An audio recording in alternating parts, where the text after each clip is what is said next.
Hi, beautiful tango community.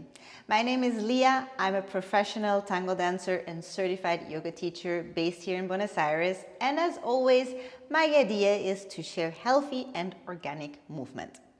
And in this tutorial, I'm talking about knee, ankle, and hip, especially about ankle and knee. Why? Because as you might have experienced, that every step has to be stable. And sometimes you're fighting quite with balance. And there you have, on one hand, my foot exercises that are strengthening the foot. You have my grounding video, where you see where you can build up the alignment from the floor into embrace. However, the tricky part is if your ankles and knees are not strong, if your legs are not strong, it's very tricky to maintain balance. And what's then in consequence happens that you might lean too much on your partner, lifting the shoulder, get tense here, and a lot of things are happening, yes? So in this video, I want to have shared some really short exercises, easy exercises that everybody can do. It's for leader and follower because both have to be stable, both have to be balanced and grounded. However, especially for the followers that are using heel, this video is a must. You have to have strong foot, ankle and knees because otherwise you will not be happy for a long time wearing heels. You will have foot pain or you will have knee pain and it's just not fun. Yes? So we want to keep on having a healthy body. We want to keep on dancing as much as we can. So come with me, use the exercises and see the difference that they're making.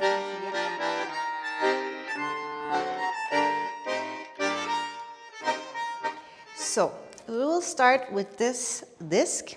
It's a balance disc and it's super great and easy to get the ankles working.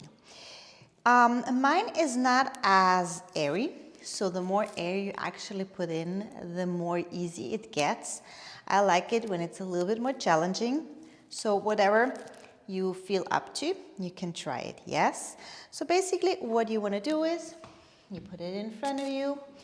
If you're very, very challenged with balance, you might want to have a wall or a chair next to you. So basically what you want to do is you step over it. And as you can see, I have my toe spreaders, yes? The toe spreaders also are elements that really, really help for the healthy joints, for healthy toes. And as you can see in other videos, it's really, really good for our alignment. So, as you can see, my body is already working here, yeah? So you feel the shifting of the ankle, front, back, they're doing a lot of things. And the idea is, instead of like being super, super wobbly, that it's as calm as it can get. And what's really interesting in this exercise, that the joints, the ankles, they have to stabilize the whole structure the whole time. And you can feel it in the whole body that there is a lot going on, right? A lot of adjustment, another alignment. And the calmer it gets, the more you can feel actually that the hip is kind of a little bowl also, trying to get the spine straight, trying to get the weight contribution in the foot. It's quite a nice sensation. And if it feels too easy, what you can always do, close your eyes, and then it gets real interesting, yeah? So you might want to do that exercise 3 minutes per day. Maybe you brush your teeth meanwhile doing it. It's fun, it's easy, and it's really, really good for an ankle stability and an ankle strengthening.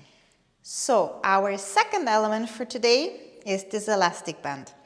You will feel this elastic band in different strength. So this is more a strength one, middle one.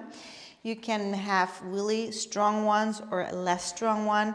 If you feel your legs they are weak or not as stable, you might want to choose a little bit an easier one to start with and then continuously get a little bit a stronger one. So the first exercise that you want to do with this elastic band is to put it between the knees and the ankle. Basically, are going to do with this exercise strengthening the outer thigh, especially here for the knees.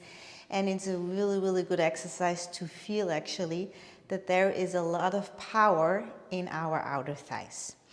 Also, what it does is normally this is happening, no? When the arch is falling in the foot, what do you want to avoid? Because as soon as you step in like this, you get bunions, there is no outer thigh, and you might going to use a lot of arm power. So basically, you put the feet hip wide, yeah? You always have soft knees, this is really important, and you want to avoid that the knees are pointing in. Always slightly outside rotation, so you feel you really have a good weight contribution in your feet, yes. And the hip joint, the knee and the second toes are aligned. This is very important. So from there, what you're going to do is you get the weight on one foot, you go a little bit more and you feel there is a lot going on here.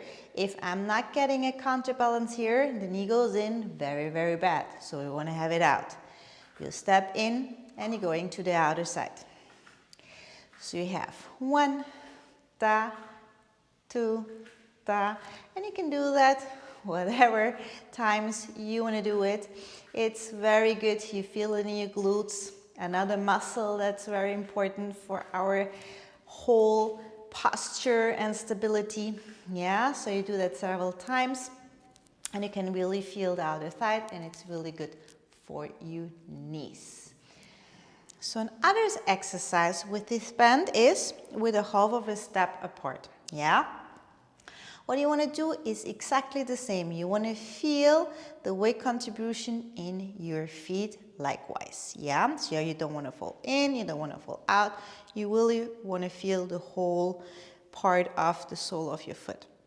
So what you basically are doing now is pushing the knee in front. Meanwhile, you push the heel back and you release. So here what I feel is that the back glutes, without tightening it up, this is important, it's getting strength, yes? So I'm not going to squeeze the glute because I'm doing it. I just feel that the muscle is actually activating. What I'm also doing is the front knee pushing towards the second toe, yeah? So I can really feel here everything working, the legs are working, and it's an easy exercise to do, and then you change the other leg. So you can see I'm still hip wide here, I'm aligned, I have good weight contribution, and I'm going to push in up position and back. Pushing up position and back, pushing up position and back. So, for our last exercise, I'm using a special yoga chair, but you can use any chair that you have. Yeah, the important part is that you're always on the edge of the chair and that you align your legs in 90 degrees. So basically you push again the foot down and in front, so you would kind of want to feel this situation, but as the foot doesn't go away, you feel that you push the floor away, you are going to activate your sit bone, and you really feel that the whole energy is coming until your head. Now, no, the other exercise was that the knees are not falling in, but then also sometimes we are blocking our knees, or we're locking it, we're pushing it backwards. But the knee should never go downwards or back. The kneecap should lift up. So you really feel that the thighs are going to activating up in your core and therefore in your posture. So what do I mean with this? If I'm here, pushing here down, I have now my hands pushing to my legs. No, never on the articulation, always behind it. I really push now my standing leg down, and what I'm starting to do, I'm starting to activate the thigh backwards, yeah? And when I have knee problems or ankle problems, I have to get strength in all the muscles around it. So we really have to give here a good practice to our thigh. So here also what you see, I'm not going to lower it. Yeah, I'm not going to block it. I leave the knee where it is, and I'm starting to use literally just the thigh power. So if your hamstrings are short, this might be very tricky to have it aligned in 90 degrees. So you might go lower, yeah, but here importance the same. You really want to get in this situation and not in this situation. However, also, please take care to not go with the pelvis back. Yeah, you want to have always a neutral pelvis and really get in your leg muscles.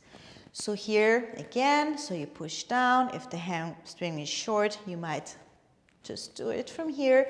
If you're a little bit more flexible, you do it from here. And you want to repeat it 10, 9, 8, 7, 6, 5, 4, 3, 2, 1. Ground down. Feel again how the base leg is pushing, how you reconnect with your whole body before you go with the other leg. And again, here the repetition from 10, 9, 8, 7, 6, 5, 4, 3, 2, 1, and release. Great. So these are really easy exercises that you can do every day. It costs you maybe 10 to 15 minutes per day, but it's a good exercise for your knee, for your ankle, for your stability, for your health. And I assure you, your step and the connection from the floor to your tongue embrace will change completely. I hope you like it. I hope it serves you. As always, please like, share, comment every content so that I can keep creating material for you. Thank you very much.